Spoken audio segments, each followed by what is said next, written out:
foodies, welcome back to Food Edge. So today in this video we are going to discuss about the ring formation and isomerization of monosaccharides. So before knowing about the ring formation, there are few important points which we should discuss. So all sugars have a hydroxyl group on its highest numbered chiral carbon atom. So in case of the hexoses, that is the aldohexoses and ketohexoses, let us consider the food sugars, glucose and fructose. So glucose is a 6 carbon compound that has 4 chiral centers, that is the C2, C3, C4 and C5. So the C5 is the highest numbered chiral carbon atom from the numbering side, that is C2 is the lowest and C5 is the highest. So this highest numbered C5 atom has an hydroxyl group, that is an OH group is attached to this highest numbered chiral carbon atom. So this highest numbered chiral carbon atom, we call it as the reference carbon atom, and this hydroxyl group that is attached to this reference carbon atom is what we call it as reference hydroxyl group. So this reference carbon atom and reference hydroxyl group plays a very important role in two functions, that is, one is the ring formation, which we are going to see in the upcoming slides, and the other is the position of this reference hydroxyl group, that is the reference hydroxyl group determines whether the sugar is a D-configurated sugar or L-configurated sugar. So this position determines the configuration of the sugar. So in case of D sugars, this reference hydroxyl group is present on the right hand side of this reference carbon atom. So in case of L sugar, this reference hydroxyl group is present on the left hand side of this reference carbon atom. So generally the ring formation may takes place in two ways. So from here onwards we are going to consider only the food sugars, that is the hexoses, which includes the glucose and fructose. So the two-way ring formation includes the pyranose, which is a 6-membered ring with 5 carbon atoms and 1 oxygen atom. But they have no double bond, unlike the pyran. So pyran is a ring structure that is very similar to pyranose. It also has 5 carbon atoms and 1 oxygen atom, and it is also a 6-membered ring. But only difference is pyran has alternate double bonds in it, whereas the pyranose structure does not have any double bonds. So this pyranose structure is the major form of aldohexoses, which includes the glucose, galactose, etc. So the other form is the furanose form. So this furanose is a 5-membered ring with 4 carbon atoms and 1 oxygen atom. They also don't have no double bond, unlike the furan. So furan is also a similar 5-membered ring structure like the furanose, but it has alternate double bonds in it, which furanose doesn't have. So the aldohexoses are the major sugars that exhibit the furanose form, and one fine example is the fructose. So moving on to the next, here you can see the straight chain or the acyclic structure of the D-glucose. So we have seen in the previous slide that this C5 is the reference carbon, and the hydroxyl group attached to this C5 is what we call as the reference hydroxyl group. So you can see in the next picture that this C5 is bending, that is, it is changing the shape of the straight chain glucose, which leads to the formation of ring. So this C5 atom or the reference carbon atom and the reference hydroxyl group is involved in the ring formation of the pyranose structures. So this OH or the reference hydroxyl group readily reacts with the aldehyde or the functional group of the glucose, that is the CHO. So what happens during this reaction is, we will just skip this image because this is just the rotation of the groups that is attached around the C5, where this CH2OH goes to the top bond and this H comes to the bottom bond, and this OH comes near, that is, it comes to a easily side bond so that it can get easily reacted with the aldehyde or the C1 group attached here. So when we come to the next figure, you can see that this OH is taking part in the reaction with the aldehyde, forming the ring structure. Here, this reference hydroxyl group, the bond between the oxygen and hydrogen is broken down, and so this hydrogen comes in contact with the oxygen of the aldehydic group. Thus this double bond is broken down, and this oxygen forms a new bond with the hydrogen, forming a new OH molecule here. So you get a OH molecule that has newly attached to this C1. So this carbon has one other bond pending. So this carbon forms a new bond with the oxygen that is been present in the C5 of the reference hydroxyl group. So this oxygen is left over alone because this hydrogen is already reacted with the aldehydic oxygen, forming a new OH compound in the C1. So this oxygen forms a new bond with the first carbon, thus forming a complete cyclic or a ring structure, and this OH group is what we saw, the newly formed OH group with the C1. So this pyranose structure is formed when the reaction takes place between the C5 or the reference carbon atom to the aldehydic group. So in case if the reaction takes place between the C4 and the aldehydic group, the resulting structure is a furanose form of the same glucose. So you get a 5-membered ring structure with 4 oxygens and 4 carbon dioxide and 1 oxygen. So this is the D-glucofuranose structure of the same glucose molecule. But this pyranose structure of the glucose is very much abundant in nature compared to the furanose, and also this pyranose is thermodynamically stable than the furanose form of glucose. So you can see the same description is given over here. So we'll move on to the next, which is the ring formation of the fructose. So in the ring formation of fructose, you can see that the reaction is taking place between the C5, that is the reference carbon atom, and same like the glucose, this reference hydroxyl group is coming in contact with the ketonic group that is present in the C2 position. So you can see that OH, the bond is again broken down between the reference hydroxyl group, and this H is donated to the ketonic group, thus breaking the double bond of oxygen, and a new OH molecule is formed in the C2 position, that is the functional position. And this oxygen still having one more bond left to be paired, it forms a new bond with the C2 carbon atom, thus forming a complete ring structure. And this ring structure is a 5-membered ring forming a furanose structure. So fructose is highly stable in its furanose form, whereas it also exhibits the pyranose form, which is less stable and less abundant in nature.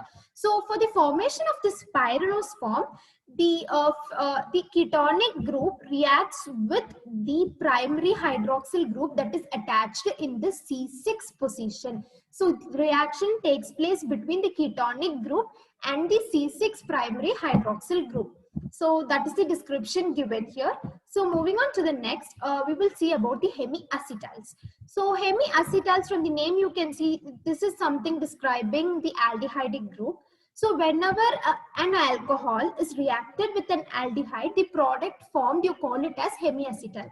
So when you see the formation of D-glucopyranose, you can see that the reference hydroxyl group is nothing but an alcoholic group, that is the OH group, that is reacting with the aldehyde. So aldehyde is the C1, that is the CHO group.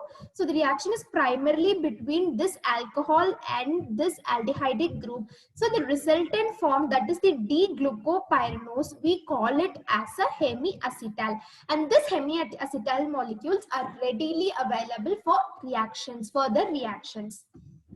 So moving on to the next, it is a hemiketal. So ketals represents the ketonic group. So whenever a reaction takes place between an alcohol and a ketone, the product formed, you call it as a hemiketal. So when you take the ring formation of the fructose, you can see that the alcohol or the OH in the C5 position, that is the reference hydroxyl group, is reacting with the ketonic group. So alcohol is reacted with ketone and the product formed, that is the d-fructofuranose, which is formed, is a hemiketal. So this molecule also, this d-fructofuranose is also readily available for other reactions. So you can see this glucose and this fructose is readily available for other reactions. Thus, when one example for the reaction is glucose and fructose itself react with each other, forming another disaccharide called the sucrose. So, so this is a one fine example that fructose and glucose acts as hemiketals and hemiacetals. So moving on to the next is the acetals and ketals. So acetals and ketals are formed when the further reaction of this hemiacetal or the hemiketal occurs with another alcohol. So especially we can consider methanol or ethanol or any other alcoholic group. Okay.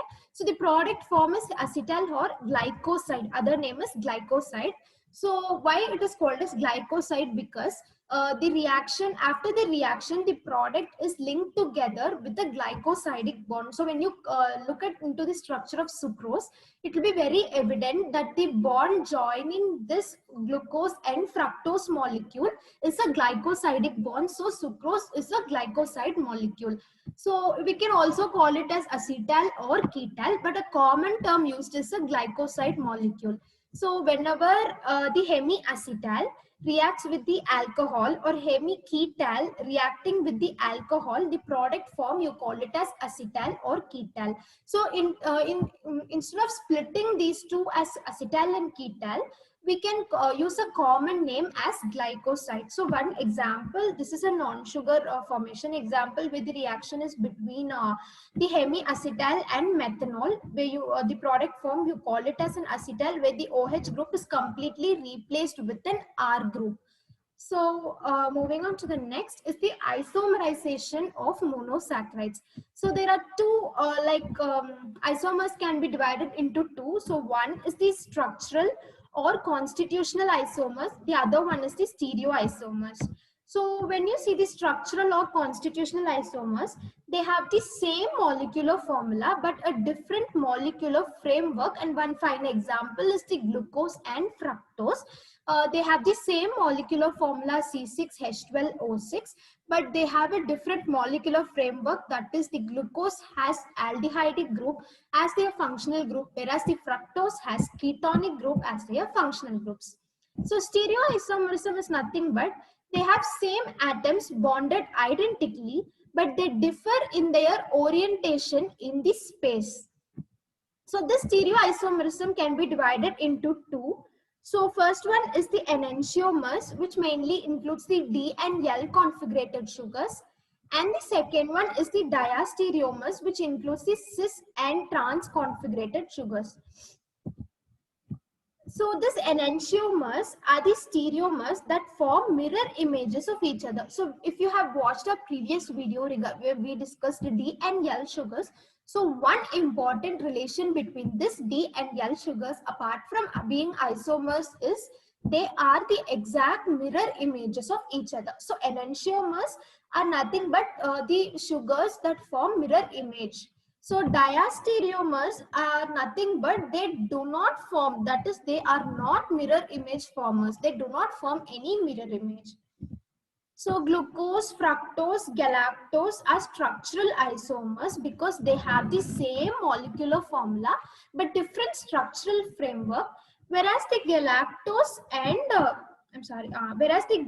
glucose and galactose, they are stereoisomers. That is, though they have same molecular formula and same functional group, their orientation of the atoms are different. So this is the Rosanov structure where from the triose to hexose is being described, from the glycerose, erythrose and triose until the hexoses is discussed here. So you can see here that the glucose which is present here has this straight lines point the presence of OH group. So the glucose has 3 OH group on the right hand side and 1 OH group on the left hand side, which is at the C3 position. Whereas for the galactose, you can see that 2 OH group, that is the OH on the C2 and C5 is on the right hand side, and this OH on the C3 and C4 are on the left hand side. So they are called stereoisomers because they have same molecular formula and same functional group, but their arrangement of the groups are different. So moving on to the next, this is the derivatives of the ketosis, where we will be discussing only about the food sugar fructose. But this is just for your knowledge, where you can know the structure of all the other sugars, ketosis sugars. So moving on to the next, we will see the examples for like the diastereomers and the enantiomers.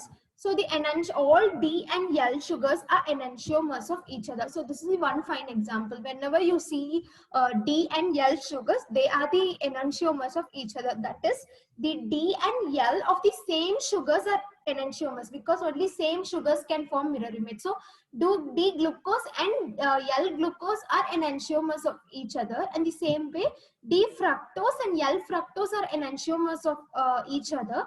But D glucose and L fructose are not enantiomers because they do not form mirror image. Okay. So similarly, when we consider galactose, D-galactose and L-galactose are mirror images of each other, but D-glucose and L-galactose are definitely not the mirror images of each other, and they are also not the enantiomers. So whichever sugars are not forming mirror image, that non-superimposable mirror image, you call it as the diastereomers. Is it or not? So the examples of diastereomers is D-glucose and maltose, D-glucose and galactose, D-mannose and D-glucose, piscicose and fructose. Everything comes under diastereomers. So epimers. Epimers is also one important concept in isomerization which we have to discuss.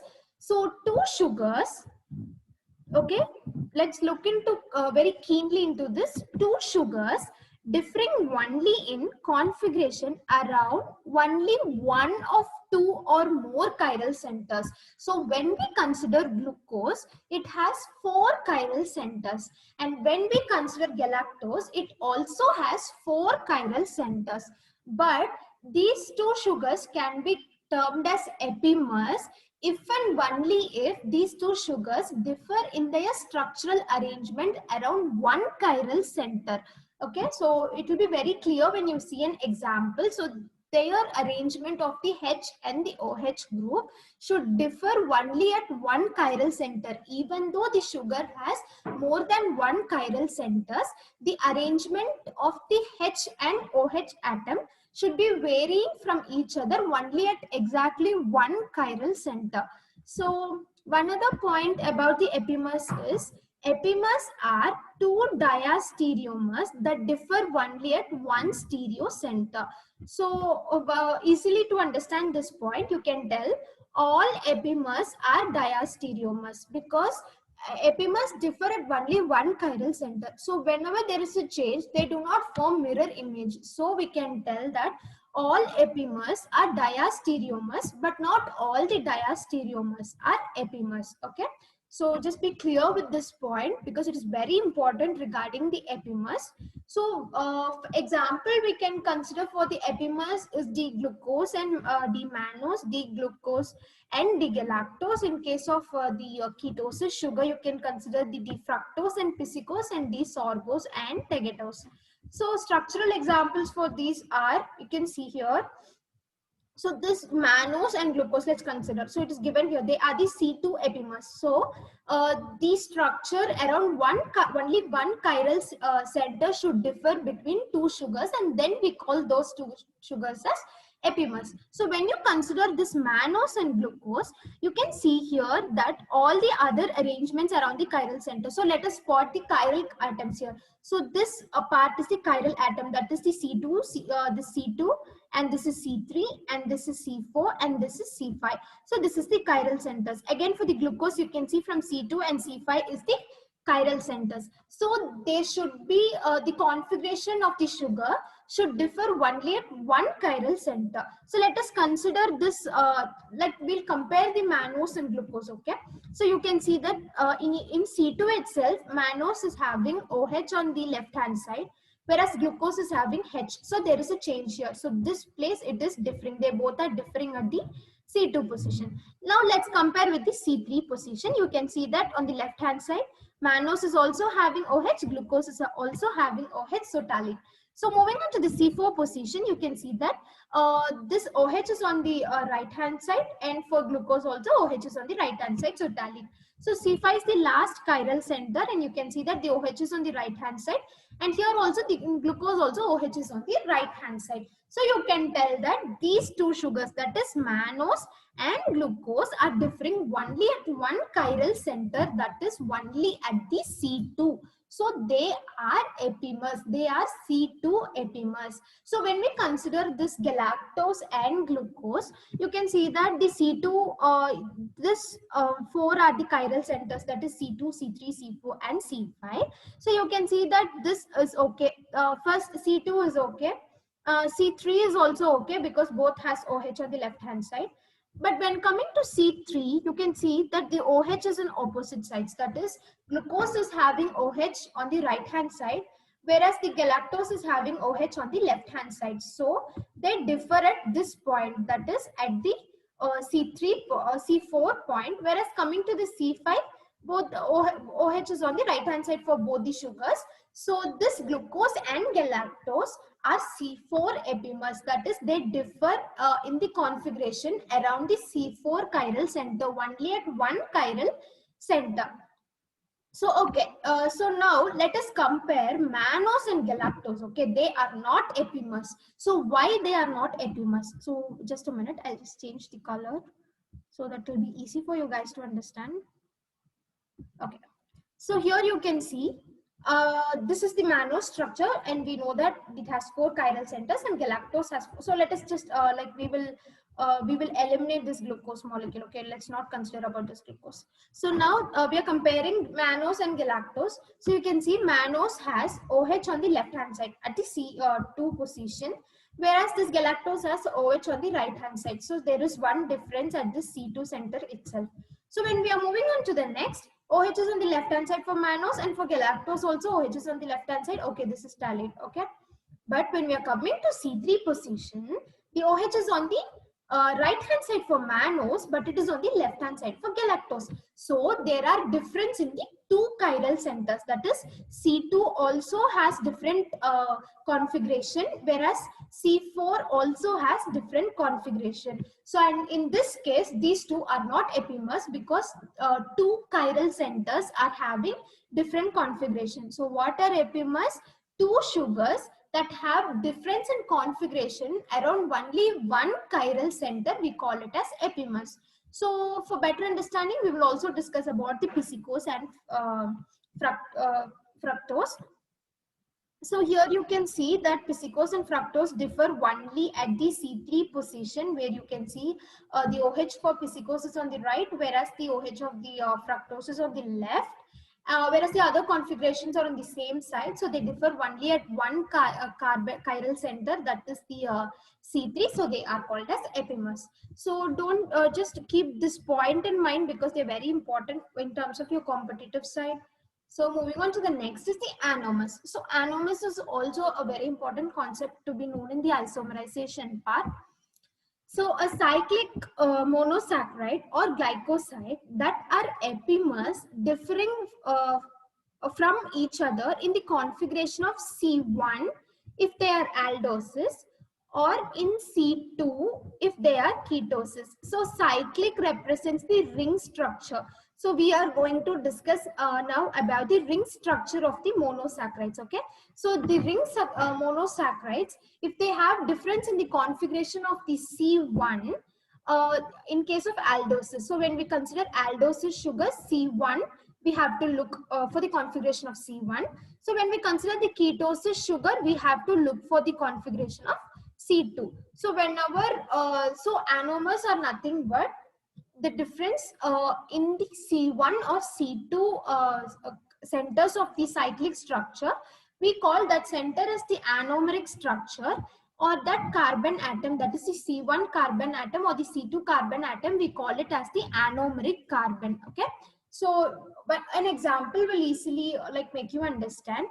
So these anomers are generally classified as two types. So there should be some change. The differing configuration means there should be some change in the cyclic structure. So this change is induced by this alpha or beta position. So these are the two positions that cause the difference in the C1 in case of aldosis and C2 in case of ketosis. So for D sugars, alpha represents, so this is in case only in case of D sugars and not for L sugars, okay? So alpha represents the position of OH group, the OH group attached to the anomeric carbon downwards. So this difference, that is the difference that is being caused in the cyclic monosaccharide, is in terms of the OH group that is attached to the C1. So if this OH group is pointing downwards, that is if this OH group is bonded in the downwards direction, then we call that sugar as an alpha sugar. So by the opposite for that, that is when this OH group is attached to the anomeric carbon upwards. So when it is bonded upwards to the anomeric carbon, we call it as beta sugar. So what is the anomeric carbon? The carbon C1 in terms of aldosis or C2 in terms of ketosis, we call it as anomeric carbon or anomeric center. So if the OH group attached to this anomeric carbon is downwards, we call it as an alpha sugar. Whereas if it is on the upwards, we call it as a beta sugar. So the vice versa is for L sugars. That is for the L sugars, alpha represents upwards, whereas beta represents downwards. Beta represents downwards. So this vice versa is only for L sugars. So moving on to the next. So this is the alpha glucose structure and beta glucose structure, and this is the alpha keto structure and beta keto structure.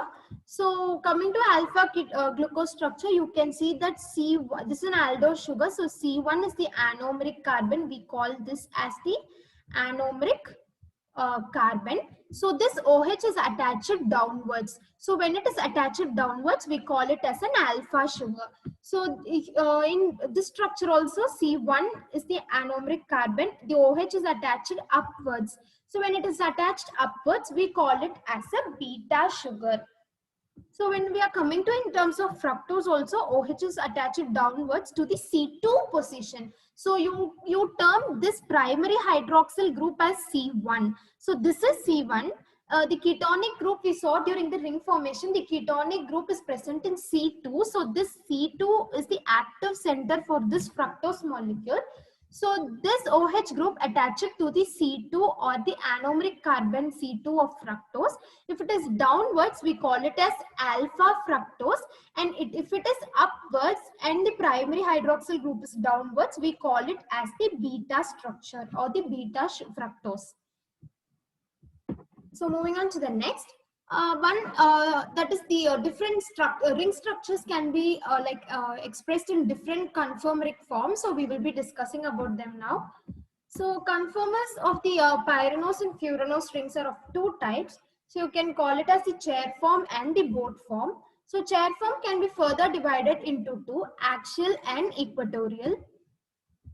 So this axial is nothing but the substituents will form bond that is perpendicular to the plane of the ring. So the substituents is nothing but the groups that are attached to the carbon dioxide. That is the it may be the primary hydroxyl group or the the hydroxyl group or the hydrogen group.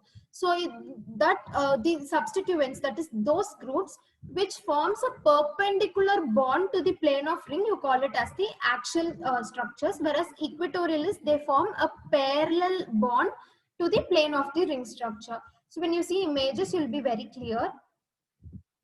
So if the axial structure has a disadvantage, that is if two substituents are near and pointing within the same direction, then they will have steric hindrance due to crowding. So steric hindrance is inability to take part in any reaction. That is, they may not be able to take part in a reaction successfully because of overcrowding. So equatorial, contrarily, it has an advantage, that is equatorial structure has less crowding and it is more preferred form of chair conformation. So they are the more preferred form for representing the sugars, monosaccharides especially. So the boat form, the other type is boat form. So this boat form also has a problem of crowding and steric hindrance. So they are also very least preferred for the monosaccharides, for representing these monosaccharides. So this is the structure of the boat form of glucose, where you can see the crowding is nothing but C2 substituents are placed very very near, and also here you can see the same problem, and also here you can see the same problem, which will not allow them to effectively take part in any sort of reactions. So moving on to the next, the majority, that is about 66% of glucose, is existing only in the beta form, because when the molecular is in chair position, all the bulky hydroxyl groups will be in equatorial position. So only when it is existing in the beta form, it can exhibit equatorial position. So we saw that equatorial position has less steric hindrance and less crowding, so it is very easy to take part in any reaction. So it is stated that 66% of glucose is existing in this in the chair conformation, that too in the equatorial position, and 66% of especially beta sugars, that is beta D glucose, is exhibiting equatorial position in the chair conformation. So the beta D glucose is more stable than alpha D glucose. So beta structure is more stable than alpha structure, and the reason is this beta structure is exhibiting the equatorial position of the chair conformation. This equatorial position causes less crowding and therefore less steric hindrance. So it will facilitate easy undergoing of reactions. So this alpha D glucose occupies 33% of glucose molecules, and remaining 1% is occupied by the open chain form of the glucose, that is the acyclic form of the glucose. So here you can see the chair conformation of this glucose, where you can see this is the alpha D glucose structure and this is the beta D glucose structure. So as we also alpha represents the axial conformation, whereas the beta represents the equatorial conformation, and this beta has it is very stable when compared to the alpha structures. So that is all about the ring formation and isomerization of the monosaccharide. So we will be discussing the further topics like the monosaccharide reactions, Maillard reaction in our upcoming video. So until then, stay tuned, watch more, know and learn more about food technology. Thank you.